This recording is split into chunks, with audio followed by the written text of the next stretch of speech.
life. She's a trained and certified coach.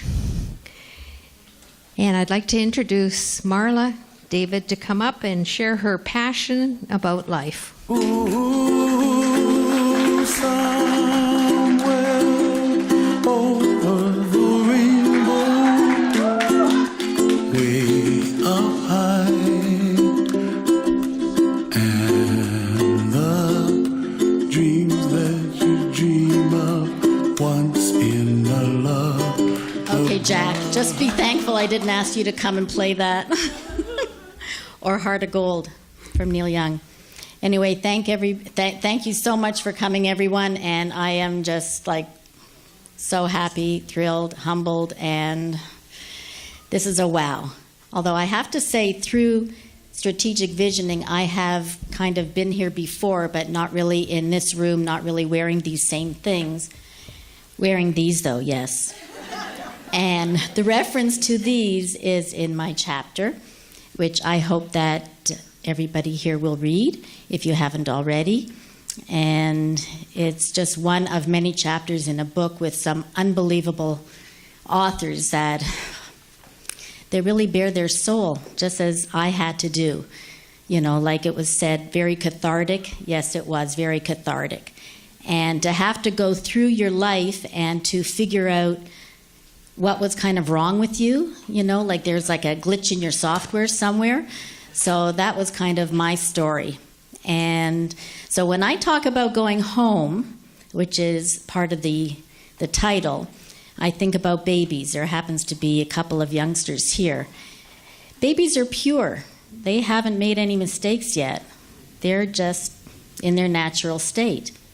They don't have the, "you moron, how could you be so stupid?" Or, "what were you thinking?" Like, I don't know why you would do something like that. You're nothing. You've always been nothing. Well, these are things that I heard, amongst other things, that were in my head, that I lived with for years, and it became part of me.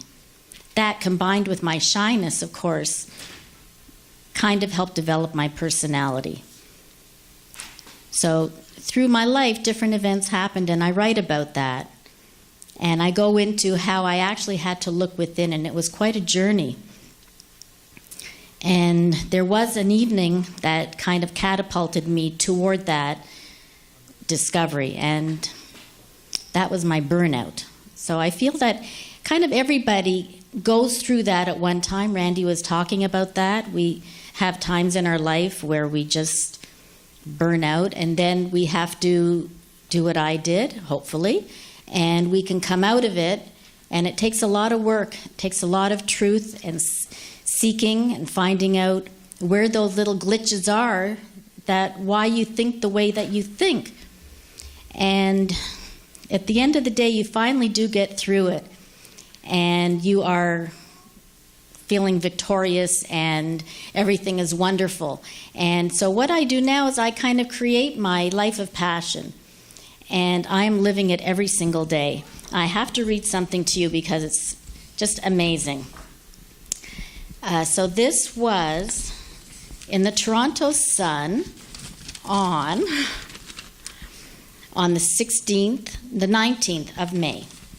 And my horoscope stated on that day, "Enjoy every moment. Let your imagination wander. Look at your options and consider lifestyles that will make your life peaceful. Make wise choices and make your happiness a priority. You are the master of your destiny." And that is true. I am definitely the master of my destiny. I am the author of my own life story. I intend on making it a good one. I have that sign right there in my front hall at home. And it just keeps me going. I see it every day. Yes, I co-create it. This is what I do.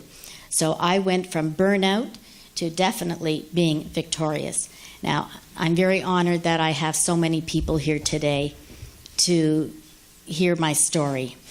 So I wish everybody would just get up because I have so many people here. All of you. Anyway, I hope that you do read the story and all the other stories. As we know, a good story is very important.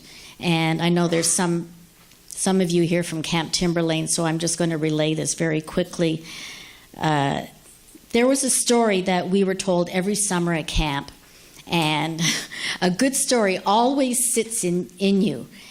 And so I still remember how we used to sit there, and the counselors used to tell us the story about this man who came back every year dressed in green. And he used to drag his leg, his gangrened leg, holding a lantern. Yes, the legend of Anson Minor. Yes, see though. So anyway, everyone has a story. It's a story of your life, and it's up to you what you want to do with that story. So I do have something else that I want to read, as that's what I do, is I do spend a lot of time looking up information. So given that there are a lot of women here today, according to the Alaska Department of Fish and Game, while both male and female reindeer grow antlers in the summer each year, male reindeer drop their antlers at the beginning of winter, usually late November to mid-December. Female reindeer retain their antlers till after they give birth in the spring.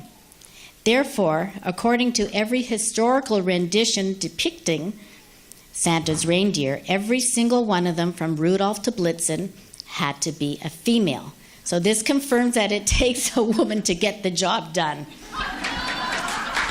Yeah. Okay, so anyway, on a final note, I just want to thank everybody for coming, and I can't thank Randy and Jenny and Gordon enough for being the backbone to helping fulfill my dream of becoming an #1 international best-selling author. And please come back when you get a chance, and I'll be glad to sign your book for you. Thank you very much.